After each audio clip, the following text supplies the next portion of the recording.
అందరికీ నమస్కారం. కలియుగ ప్రత్యక్ష దైవం, కోరిన కోరికలు తీర్చేటువంటి కొంగు బంగారమైనటువంటి స్వయంగా స్వామివారు కొలువైనటువంటి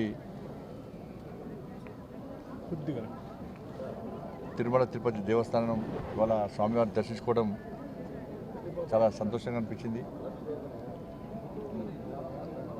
తెలుగు రాష్ట్రాల ప్రజలు, ఈ దేశంలోని ప్రజలంతా సుఖ సంతోషాలతో ఉండాలని చెప్పి, వాళ్ళ కష్టాలన్నీ తొలగిపోవాలని చెప్పి,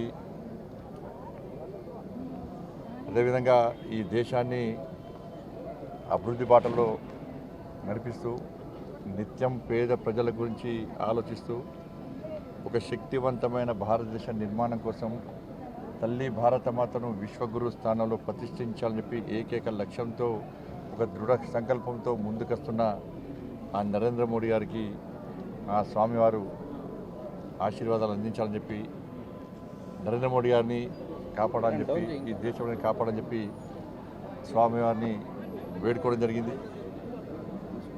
మాలాంటి కార్యకర్తలం అందరం కూడా ఈరోజు ఈ స్థాయికి వచ్చినామంటే ఆ స్వామివారు పెట్టిన భిక్షనే.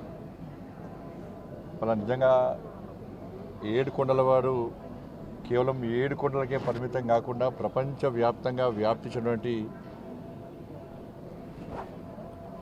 దేవదేవాదుడు ఆ శ్రీ వెంకటేశ్వర స్వామి.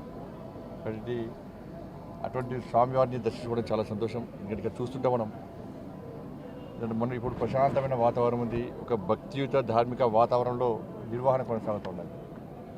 మనం మొన్నటి వరకు చూసినాం. మనం దేవుణ్ణి నమ్మని వాళ్ళు, ధర్మం గురించి ఆలోచించని వారు, పేరుకు నామాలు పెట్టి స్వామివారి ఆస్తులకు పంగనామాలు పెట్టేటువంటి ఆ నయవంచకులు పోయి నిత్యం వెంకటేశ్వర నామస్మరణతో ఆ స్వామివారికి సేవ చేసేటువంటి సేవకుల రాజ్యం వచ్చింది. వాళ్ళు ఇవాళ రాజకీయ నిరుద్యోగులకు పునరావాస కేంద్రంగా, పదవుల కోసం ఇన్ని రోజులుగా ఈ టీటీడీని వాడుకునే ప్రయత్నం చాలామంది చేశారు. నేను చాలా సందర్భాల్లో చెప్పినాను, మేము ఎవరు కూడా ఏ మతానికి వ్యతిరేకం కాదు, ఏ వ్యక్తులకు వ్యతిరేకం కాదు, ఏ మతానికి కించపరిచే వ్యక్తులం కాదు. కానీ హిందూ ధర్మానికి వ్యతిరేకంగా, హిందువులు ఆరాధ్య దైవంగా భావించినటువంటి ఈ పవిత్రమైన ప్రాంతాన్ని అపవిత్రం చేయడానికి, వారి ఆస్తిపాస్తులు పెంచుకోవడానికి, శ్రీవారి ఆస్తులను కొల్లదోయడానికి, ఇతర మతస్థులకు అధికారం అప్పచెప్పడం వలన ఎలాంటి అనర్థాలు జరిగినో మనందరికీ తెలిసిందే.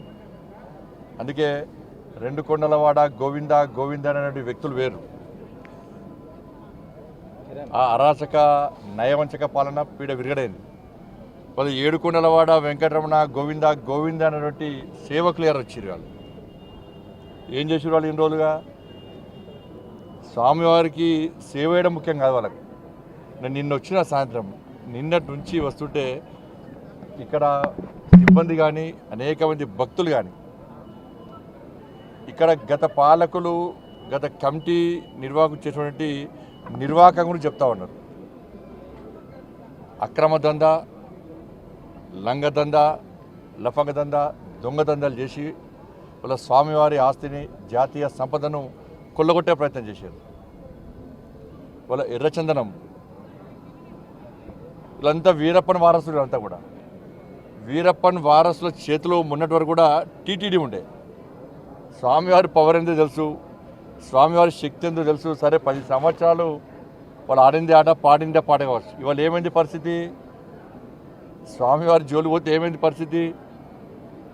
కాబట్టి ఎర్రచందనం పేరుతోని దొంగదందా చేస్తూ వేల కోట్ల రూపాయల స్వామివారి ఆస్తిని, జాతీయ సంపదను దోచుకుంటూ వాళ్ళే ఇవాళ రాజకీయాలను శాసించే స్థాయికి వచ్చారు.